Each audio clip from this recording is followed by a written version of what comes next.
আরে ভাই, কে আব্বাস সিদ্দিকী? এর আগের বক্তব্যে আমি বলেছিলাম, কে আব্বাস সিদ্দিকী, কি তার যোগ্যতা আছে আমি তার নাম নিয়ে ভাইরাল হব?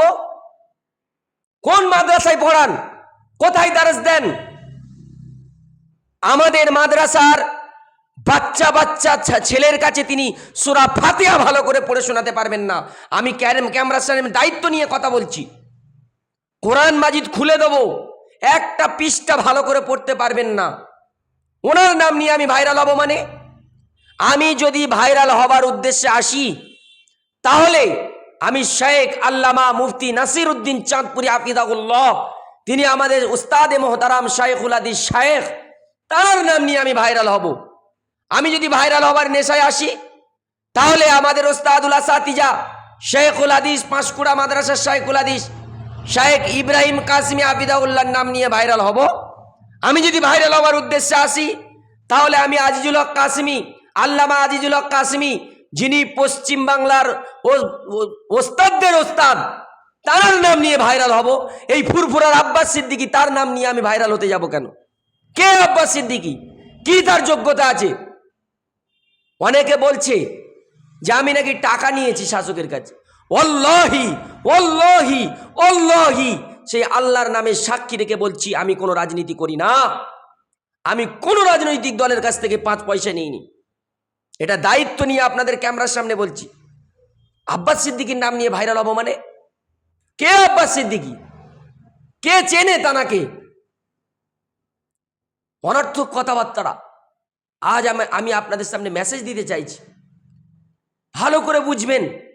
আজ আমাদের সমাজ রসাতলে চলে যাচ্ছে এক শ্রেণীর মানুষের জন্য, যারা জলসা করার জন্য 60,000 70,000 টাকা ধর্ম প্রচারের জন্য নেন।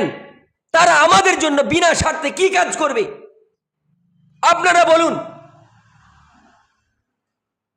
যারা 70,000 80,000 টাকা ডিমান্ড করে একটা জলসা করে, মানুষের কাছে ইসলামকে প্রচার করতে আসে 70,000 টাকার বিনিময়, তাদের কাছ থেকে ফিরির আশা কিভাবে করতে পারি? আপনি বলছেন যে আব্বাস সিদ্দিকীর নাম নিয়ে ভাইরাল হবে মানে? অবাক করা ব্যাপার, এটা হাস্যকর ব্যাপার। আমি দায়িত্ব নিয়ে বলছি, এত বড় বড় কথা বলছেন। উনি ভাঙড়ে একটা জলসায় বলেছেন, ওনার মতের বিপক্ষে গেলে সে মুনাফিক। আরে আমি আশিকুর রহমান, আমার মতের বিপক্ষে কেউ যেতে পারেন? তাকে আমি মুনাফিক বলবো? তাকে কাফের বলবো? তাকে বেঈমান বলবো? তাকে মুশরিক বলবো? What happened to you? তাদের কি হয়ে গেল যে তার মতের বিপক্ষে কেউ গেলে সে মুনাফিক? বলছে মুনাফিক আলেমগুলো দেখেছেন। আরে আলেমরা মুনাফিক হয়ে গেল আপনার মতের বিপক্ষে যাবার জন্য? মত পার্থক্য থাকতেই পারে।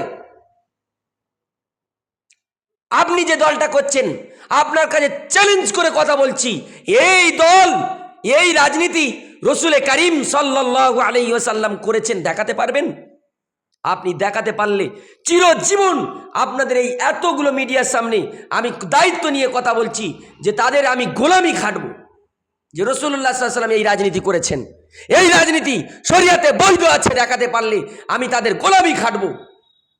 চ্যালেঞ্জ করে কথা বলছি, আসুন, কে আমাকে বোঝাবে বোঝান। তানাকে আমি বলেছিলাম ইন্ডিয়ান সেকুলার ফান্ড, এই যে সেকুলারিজম, শরীয়তে কোথায় বৈধ আছে আমাকে দেখান। এখনো পর্যন্ত কেউ উত্তর দিতে পারেনি। দেখান কোথায় বৈধ আছে সেকুলারিজম।